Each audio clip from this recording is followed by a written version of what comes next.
America Viva. On the road, talking about lived history, remarkable places, and real life.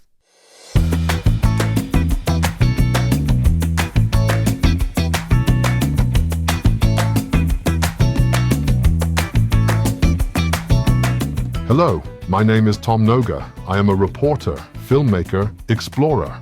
In this podcast, I talk about traveling, or I talk with a special guest about life, culture, and the world. Sometimes far away, sometimes right on our doorstep.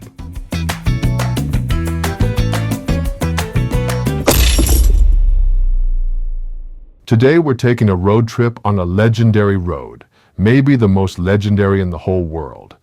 On a road that doesn't exist anymore. At least, not as a U.S. highway. Much of it, however, is drivable to this day. We're talking about Route 66, obviously. My guest today is Rhys Martin. Hi, Rhys. Hello, thanks for having me. Rhys Martin is the president of the Oklahoma Route 66 Association. What is that? So after Route 66 was decertified and taken off the map, people in every state got together and said, this highway is still important. It needs to be preserved. And these small-town main streets still need to be supported. So within a few years, by 1990, all 8 states had formed their own historic Route 66 association, including the one here in Oklahoma. I've been serving as president of this organization since 2019, and we help promote the highway, help people find it, and then know what to do when they get on it.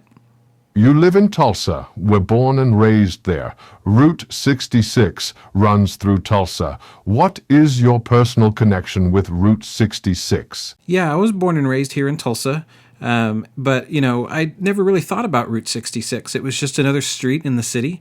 But in 2009, I left the country and did some backpacking internationally, fell in love with history and photography and writing. And when I came back home, it stood out to me. It was something I just never paid attention to and thought, well, I'll just take a road trip and see what I find. And then I quickly fell in love with the highway and its story. And after about 2 years, I'd driven the whole thing and started asking, how can I help keep this road alive? What were you looking for when you drove it for the first time? Well, the first time, I had my camera with me and I was just looking for interesting roadside buildings, attractions, landmarks to photograph. I love old metal bridges and was just curious what I'd see. I figured I'd see a few things, but most things would be abandoned or forgotten. And immediately I was proven wrong. I drove up to the town of Miami in Oklahoma, which is real near the Kansas border. And they have a 1929 theater that's just absolutely beautiful. And, I thought, well, what is something this beautiful and this well taken care of with this in this town that is not quite big enough that you would think that would support something that was so expensive to build back in the 1920s? I thought, well, what else is out here? So I kept driving and realized the entire road was still very much alive. So my focus shifted from taking pictures of abandoned buildings and old bridges to talking to people and learning more about its history, which then, of course, turned into me wanting to share that with other people. I drove Route 66 last year for a TV documentary and did an interview with you at this occasion, and I came through Miami. You mentioned this theater there. What does it represent? Well, when the theater was built in the late 1920s, the gentleman that built it was unhappy that a lot of the very popular touring performances like vaudeville and people like Will Rogers weren't coming to his town. It was too small. And he'd made a lot of money in the mining industry and said, well, I'll build a theater that's so beautiful and so ornate, people are going to have to come play and perform on this stage. And so to me, that theater represents kind of somebody making a decision for their community and investing in their community in a way that lifted everybody up. And then, of course, the rest of the story is that over the years, the interstates opened, Route 66 traffic went down, the theater was not in great shape, it was donated to the city, then a whole bunch of volunteers got together to restore the theater, and today you would never guess it was ever in a position where the roof was leaking and the inside was in poor shape and it was just about to, fall in on itself. So not only does it represent this era in the early 1920s of people coming together to make their communities better, but then also represents the fact that people came together again to restore something that was important to their town and are now very proud to show that to people from the rest of the world that travel Route 66. Maybe it represents optimism too. I mean, you build a theater pretty big for a very small town, so you anticipate this town will be growing and prospering. Right. There's hope there. There's someone that says, I have a big idea, and if I go along with this and make this a reality, other people are going to be inspired by it, and it will make the entire community better. And I think today Route 66 still serves that function to a degree of bringing the community together and showing people that we have more in common than we have that divides us. You taught me this story already when we met last year. I kept thinking about it. To me, this is typical American. We Europeans, if I may generalize, if we have to find ourselves or something like that, tend to look inward instead. And if we feel the need to get away from where we live, we might go to a remote place to contemplate. You guys, on the other hand, get into your car, start driving, hoping to find a new life beyond the next bend, the next mountain, even beyond the horizon. Is it that what Route 66 represents for many Americans?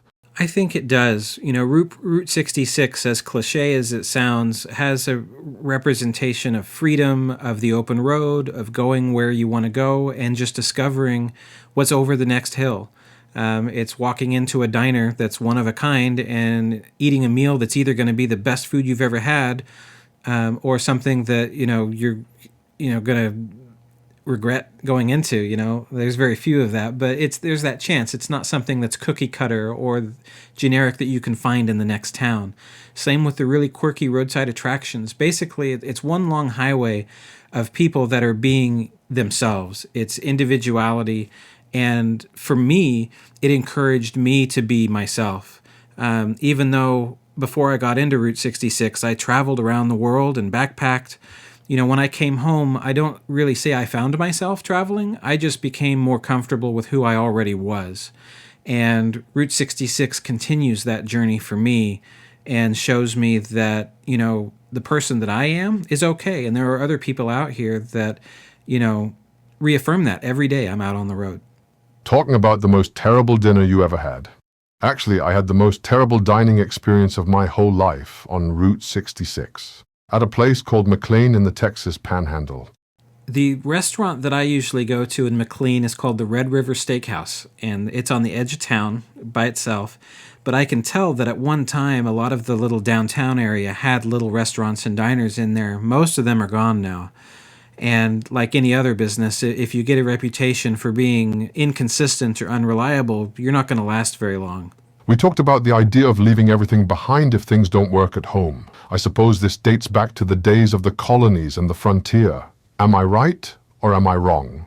You're right.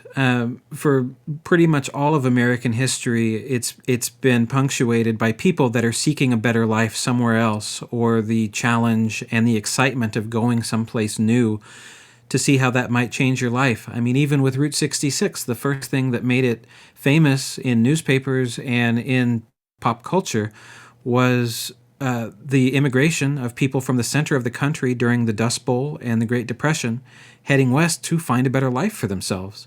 And Route 66, wasn't the only highway in America when it was established, far from it.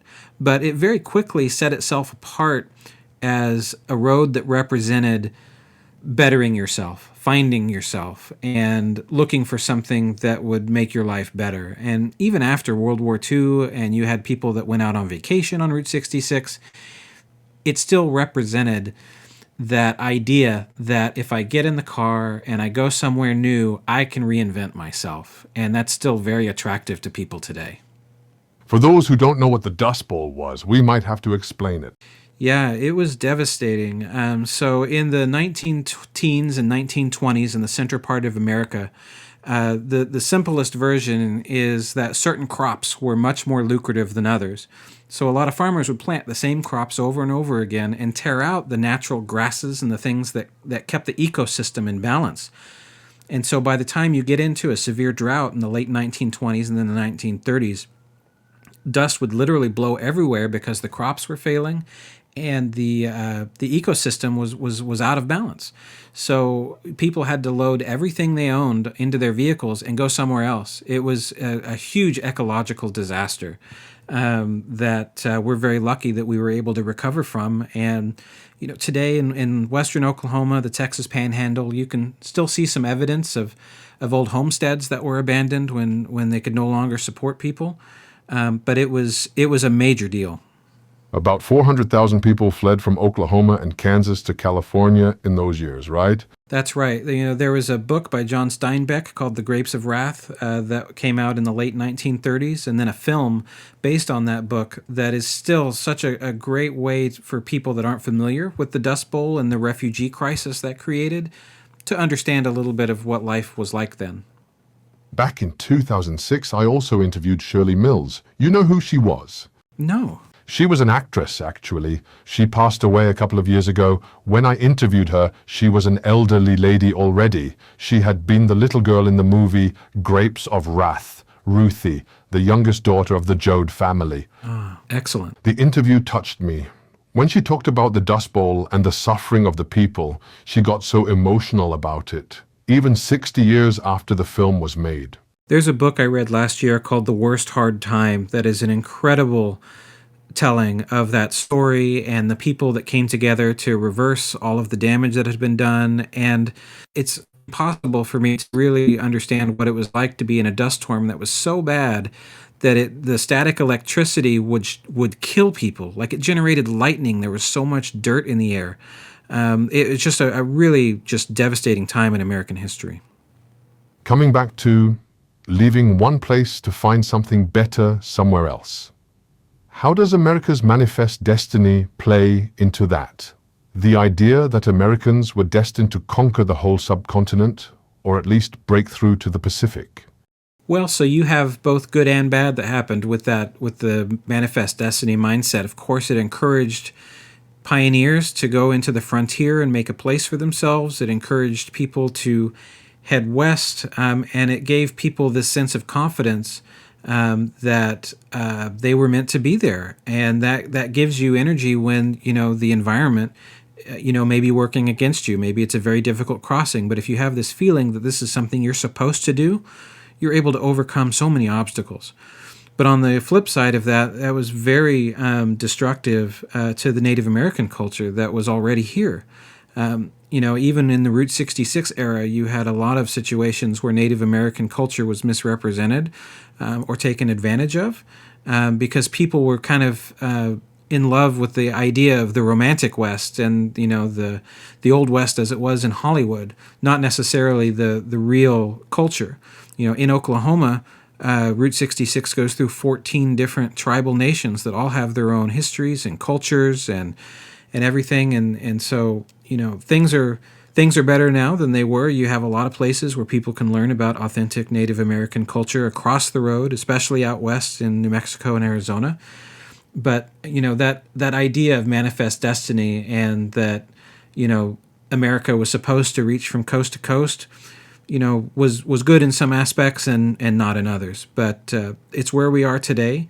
And Route 66 can still connect you to both kind of that history and the authenticity that exists in all of these states. Manifest destiny was fulfilled, one would think, at the latest, once roads like Route 66 connected the whole country. However, political scientist Kurt Jacobson, whom I interviewed for my film 2, argues that it has never ever come to an end. It stretches farther west across the Pacific, south through Latin America, and even toward the Arctic. Would you agree? That's an interesting question. I travel Route 66 constantly, and I get the luxury of seeing people from other parts of the world, including west of the Pacific coast here, that are coming our way to experience this and to be a part of it. And like in Oklahoma City on Route 66, you have a refugee community that sprouted up during the Vietnam War, where people left that country to come here, again, trying to seek a better life. So I really kind of see it going both ways. American culture, does spread across the globe in a lot of different ways, but I also see people from other countries coming here, and they want to add their story to what Route 66 represents. And so I just feel really fortunate that I get to be a part of this large international community that Route 66 is slowly mixing every year a little more and getting a little more representation from other places. But that street definitely goes both ways. You meet travelers from abroad on a regular basis. What does Route 66 represent to them? For the conversations I've had, it seems to represent the ability to have a dream, to have something you want to do, whether it's open a business or own a home or be a part of a community, and have the power and the means to do that. There's a gentleman in Seligman, Arizona that owns a motel, grew up in Europe, took a Route 66 trip, fell in love with the road story, and then came over here, bought a motel, and serves Route 66 travelers. He and I have talked about, that he lives in Seligman, Arizona, and, the cost of living is lower. He could open a business. He gets to serve people. Other folks in other communities see it as a way to kind of add whatever their story is to this legendary highway. We're really lucky that when you say Route 66, a lot of people have an image that pops into their head. People kind of know at least generally what that is. And so it has this appeal. I think everybody wants to be a part of something greater than themselves. And for a lot of people, Route 66 is that thing. When I traveled Route 66 last year, I happened to meet a couple of motorcycle groups all along the road. One of which in Tulsa, where you greeted them at Buck Adams' Curio Shop. The stops those groups made were always short. Shooting photos, buying souvenirs, having their Route 66 passport stamped. That's not much of an adventure, is it? Well, it depends on what you're looking for. I love talking to people that have never been to America before, and Route 66 is kind of their introduction to just how big this country is. And when I say, well, I can get in the car and drive for 5 hours and still be in the same state, let alone the same country, you can kind of see them think about that and register. For most people, Route 66 itself is the destination. So even if they can't stop and spend several hours at every location, then some days are, just stop, get a picture, and get back on the motorcycle and head to the next destination. The way the landscape changes from Illinois to Chicago all the way out to the Pacific Ocean is an adventure in itself. You get to see so much variety and meet so many people, even if it's just for 5 or 10 minutes. By the time you get to Santa Monica Pier in California, you've had this experience that just shows you how vast America is and the cultural diversity that we have. And so everybody travels the road a little differently. Everybody's itinerary is built with different goals in mind. But if you do the whole thing, by the time you get to the end, as long as you're not on the interstate the whole time, you're going to have a unique experience you'll never forget. But you're pretty tired once you get to the Santa Monica Pier, I can tell. Yes. By comparison, back in 2006, I personally felt the spirit of Route 66 much more strongly than I did last year. Last year, many shops and motels were permanently closed. Munger Moss in Missouri, for example. And many characters, as you call those rather quirky guys who live in the small towns along the road, were gone or had passed away. To me, it felt as though something has already disappeared or was about to disappear. Would you agree? Well, I would agree that the road is evolving. Route 66 for its entire 100 years has always been changing, whether it's literally the pavement moving from one street to the next, or the signs moving, or the interstate eventually coming in and bypassing it. You also have these people and these longtime businesses that, people get older. Maybe the kids don't want to take over the business and they close, as such in the case with the Munger Moss Motel up in Lebanon, Missouri. So you have these ebbs and flows of support, of people that know the road. The first person that really got me into Route 66 as a person, her name was Laurel Kane. She had a Packard Automobile Museum in Afton, Oklahoma. We just marked 10 years since she passed away. When I meet travelers now, there are so many people I wish I could introduce them to that are gone, or businesses that have closed. And that's always been the case. And I think in modern times, when the road is a little more connected with social media and the guidebooks and things like that, it's easy to feel like you've lost something that you can't get back when a business closes or a longtime Route 66 supporter passes away. And there's truth to that.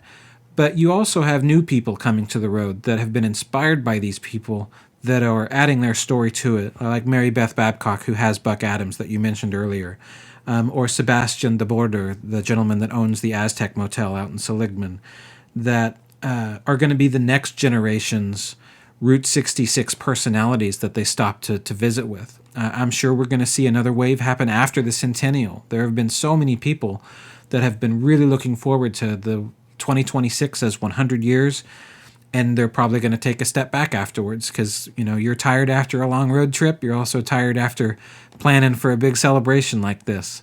But, Route 66 still has an appeal for people that are young and that are just discovering it. So I don't think it's ever going to go away, but it is going to continue to evolve. Not only for the young, and having said that, I felt less of the Route 66 spirit last year than in 2006. This doesn't mean I didn't feel it at all. Especially in the West, the spirit of freedom and adventure and the joy of being on the road, I felt that very, very strongly. As one of my interviewees, historian David Dunaway, put it, the horizon limitless. It can be filled with your imagination. Those cultural images still work. Even for me as an European, do you still feel the spirit having traveled the road it so many times? I do. And even when I'm out on business, traveling Route 66 and meeting people, in my role with the National Trust for Historic Preservation or anything else that I do, I still take the old highway when I can, because there's always something new to see. There's always another place I can stop and spend a little more time than maybe I was able to in the past. But like I mentioned, with the road evolving, I never know what, maybe a building has fallen down and nobody, has shared that yet, or maybe a new business is getting ready to open. We have to encourage people. Route 66 has always been greater than the sum of its parts. And, we do what we can to provide resources to help people preserve buildings and preserve stories. But at the end of the day, it's up to each community to take ownership of their little slice of Route 66. Route 66 stretches for about 2,400 miles, or almost 4,000 kilometers. Driving it from Chicago to LA might be too much for many travelers. For those who want to shorten the trip, what must not be left out traveling it? Oh boy, that's like asking to pick a favorite child. I always defer to the places where you can meet somebody that is part of the road story or a singular experience. There are lots of gift shops, there are lots of restaurants, there are lots of roadside attractions, but there's only one Cozy Dog Drive-In in Springfield, Illinois, where you get to meet the Waldmeyer family, who have a long history on Route 66, both for food and for art, for the late Bob Waldmeyer. There's only one Jim Hinckley in Kingman, Arizona, a historian out there that if you get to meet him and tour Kingman with him, you'll get all kinds of stories that aren't in guidebooks or history books that come with his unique flavor of color. But if somebody's traveling Route 66 and they come to me and say, look, I only have a couple of days, I can hop off just in a few places, I generally recommend the Blue Whale here in Catoosa, Oklahoma, which is not far from where I live. Just a quirky, fun roadside attraction that, defies belief that there's this giant concrete whale in the middle of Oklahoma, which is dozens of hours from any ocean. You have the midpoint of Route 66 in Adrian, Texas, which is the middle point between Chicago and Los Angeles. That's a fantastic photo op. The Painted Desert in Arizona is... I like it a little better than the Grand Canyon. The Grand Canyon gets a lot of the attention, but the Painted Desert is so beautiful, and it's very quiet most of the time. A great place to kind of reflect on the grandeur of the landscape of Western America. And you've got to stop in Seligman, Arizona, and meet Angel Delgadillo. More than any other person, I would say he's responsible for the revitalization era of Route 66 that started in the early 1990s. Because he was the one that stood up and said, Route 66 is still here, we're still important, and he helped found the first historic association and so many things. And whether you get to meet Angel or his family, it's a wonderful place to visit for a few minutes and just learn a little history. Angel is a great guy, for sure. To sum it up, Springfield, Missouri, Catoosa, Texas, Painted Desert, and Seligman in Arizona. So you recommend doing the whole trip, right? If you can do the whole trip, I recommend it. But it's more important that you take your time on Route 66. So if you only have a weekend, just pick a small section of it and make sure you stop and visit. I'm really fond of this section between Springfield, Missouri, and my hometown of Tulsa. Because Springfield is the birthplace of Route 66. That's where it got its number back in 1926. They've got a great museum there. You get to stop and see Barb and George at Gary's Gay Parita and Spencer, Missouri, which is this ghost town that's being resurrected by Ed Klein and his wife. You know, you get to go through Carthage and Joplin, the little section of Kansas that has all this history related to the Pixar movie Cars. And then you get a little bit of Oklahoma, which, I'm a little partial to my home state, but that's the Coleman Theater that I mentioned in Miami. And then you end up in Tulsa, which has given itself the title capital of Route 66 because of its investment in Route 66 and it being the home of Cyrus Avery, who helped get the road established in the first place. So if all you have is a few days and you can do that section, that'll give you a little bit of everything. Sounds good to me. Do you have a favorite place on Route 66? That answer changes every time I get that question. I asked you this question already last year, and I loved the answer you gave me. And since I loved it so much, I want to have it again. Sorry, man. Oh boy, I don't remember what answer I gave you last time we spoke, but right now, the place that is coming to mind is there's this little area near the New Mexico-Arizona border that the first time I saw it, I was heading from New Mexico to Arizona. The sun was rising, so it was coming up behind me. And there's this rise. You can see the bluffs in the distance that mark the border of Arizona. There's a river down below you and a train track. I pulled my car over, got out of the car, and just to take pictures of the river and the beautiful landscape around me. And I hear a train horn in the distance. And so it forced me to stop and wait. Even me, I'll tell people all day long to take your time. Don't just take a picture and get back in the car. And I still struggle because I feel like there's more things I got to see. But it forced me to wait and to stand there for a while, wait for the train to come, and just be in that moment. Every time I'm out there now, even if it's 100 degrees and, I've got a place I've got to be, I'll still stop, get out of the car, and even if it's just 5 minutes, just stand there and let myself exist. And that means so much to me. Right now, that's my favorite place on Route 66. That's exactly what you told me last year. And that brings us to the end of this podcast. Thanks a lot for visiting, Rhys. My pleasure. And you, dear listeners, I hope you enjoyed this podcast. If you like it, please subscribe and feel free to leave a comment. If you're listening on Spotify or YouTube, you find links to my website in the description below. You can listen to my 3-part podcast about Route 66 on my website. The German version will air as a Lange Nacht on DLF and the film on Arte. Take care. Your Tom Noga.